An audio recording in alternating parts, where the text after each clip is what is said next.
Venezuela নামটা শুনলেই দুটো একেবারে ভিন্ন চিত্র চোখের সামনে ভেসে ওঠে। একদিকে দেখুন অপুরন্ত প্রাকৃতিক সম্পদ, আর অন্যদিকে চরম অর্থনৈতিক সংকট। চলুন এই জটিল গল্পের ভেতরে একটু ঢুমারা যাক। ভেনেজুয়েলার আসল ধাঁধাটা তো এখানেই। একবার ভাবুন, যে দেশের মাটির নিচে রয়েছে পৃথিবীর সবচেয়ে বড় তেলের ভাণ্ডার, সেই দেশেই কিনা এক প্যাকেট পাউরুটি কিনতে লাগে বস্তা ভর্তি টাকা। কি অদ্ভুত আর করুণ এক বাস্তবতা, তাই না? তো প্রশ্নটা ঠিক এখানেই এসে দাঁড়ায়, কিভাবে এত ধনী একটা দেশ এতটা গরিব হয়ে গেল? তেল সম্পদে ভরপুর একটা দেশ কিভাবে এমন ভয়াবহ অর্থনৈতিক সংকটে ডুবে গেল? চলুন আজ এই রহস্যেরই জট খোলার চেষ্টা করা যাক। আচ্ছা, তাহলে আমাদের এই আলোচনা কিভাবে এগোবে তার একটা ছোট্ট ম্যাপ দেখে নিই। প্রথমে আমরা কথা বলবো এর বৈপরীত্য নিয়ে, তারপর দেখব তেলের সেই সোনালী যুগ, এরপর কিভাবে সব ভেঙে পড়ল, আর শেষে ঘুরে আসব দেশটির অসাধারণ প্রকৃতি আর সংস্কৃতির জগৎ থেকে। তো চলুন শুরু করা যাক প্রথম পর্ব দিয়ে, বৈপরীত্যের দেশ। এমন এক জায়গা যেখানে একদিকে যেমন আছে বিশ্বসেরা সৌন্দর্য, অসাধারণ প্রকৃতি, ঠিক তার পাশেই রয়েছে এক ভয়াবহ অর্থনৈতিক সংকট। এবার চলুন একটু অতীতে ফেরা যাক, ভেনেজুয়েলার সেই সোনালি দিনের গল্পে, যখন কালো সোনা অর্থাৎ তেলের ওপর ভর করে এক আধুনিক দেশ গড়ে উঠছিল। ভাবা যায়, একটা সময় ছিল যখন ভেনেজুয়েলাকে ডাকা হতো দক্ষিণ আমেরিকার সৌদি আরব বলে। হ্যাঁ, ১৯৭০-এর দশকে ঠিক এতটাই সমৃদ্ধ ছিল দেশটা। তার রাস্তাঘাট, বড় বড় বিল্ডিংগুলো, সবকিছুই যেন তার সেই অফুরন্ত সম্পদের কথা বলত। এই অর্থনৈতিক উত্থানের গল্পটাও কিন্তু বেশ নাটকীয়। দেখুন, বিংশ শতাব্দীর শুরুর দিকে, মানে তেল আবিষ্কারের আগে, ওদের অর্থনীতি চলত মূলত ইউরোপে কোকো আর কফি রপ্তানি করে। কিন্তু এরপরে সব বদলে গেল।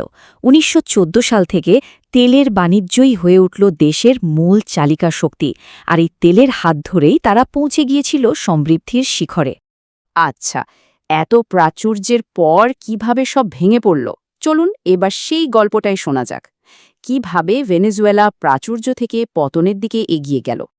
এই পতনের পেছনে আসলে কয়েকটা কারণ একসাথে কাজ করেছে, ঠিক যেন একটা চেইন রিয়াকশন। প্রথম আর সবচেয়ে বড় ভুলটা ছিল পুরো অর্থনীতিটাকে শুধু তেলের ওপর দাঁড় করিয়ে রাখা। কৃষি বা অন্য কোনো শিল্পকে পাত্তাই দেওয়া হয়নি। এর ফল কি হলো? ২০১৪ সালে যেই না বিশ্ববাজারে তেলের দাম ধপাস করে পড়ল, অমনি ভেনেজুয়েলার অর্থনীতির বুদবুদটাও ফেটে গেল। আর তারপর সরকার খরচ সামলাতে গিয়ে যা করল তা ছিল আরও ভয়ঙ্কর।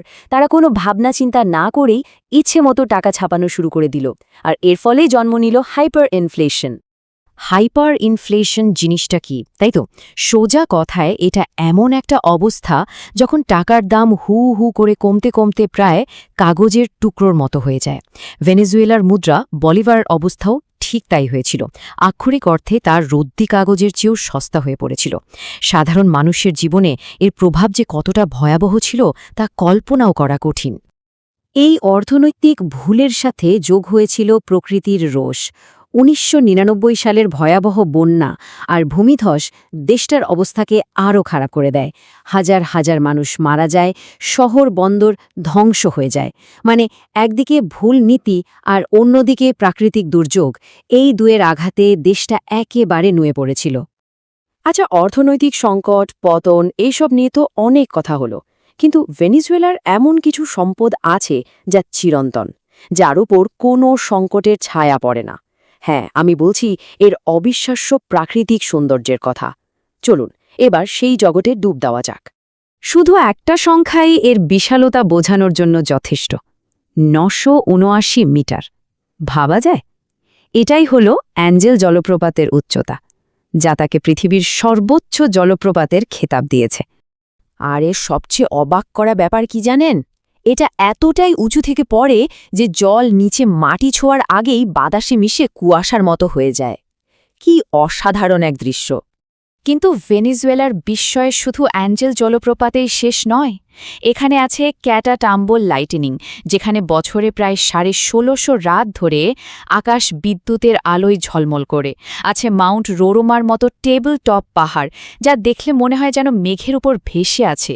আর আছে লস রোকসের মতো দ্বীপপুঞ্জ, যা সাদা বালির সৈকত আর ফিরোজা রঙের জল যে কোনো জায়গাকে হার মানায়। তবে একটা দেশের পরিচয় তো শুধু তার অর্থনীতি বা প্রকৃতি দিয়ে হয় না, তাই না?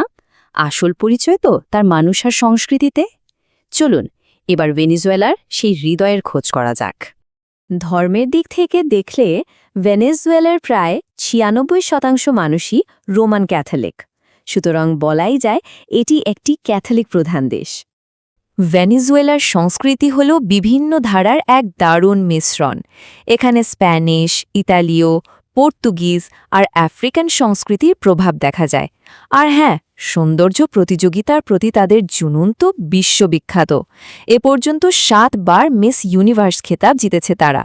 খেলার মাঠে তাদের প্রথম ভালোবাসা হল বেসবল। আর যদিও প্রধান ভাষা স্প্যানিশ, তার পাশাপাশি 40টিরও বেশি আদিবাসী ভাষাও কিন্তু এখানে টিকে আছে।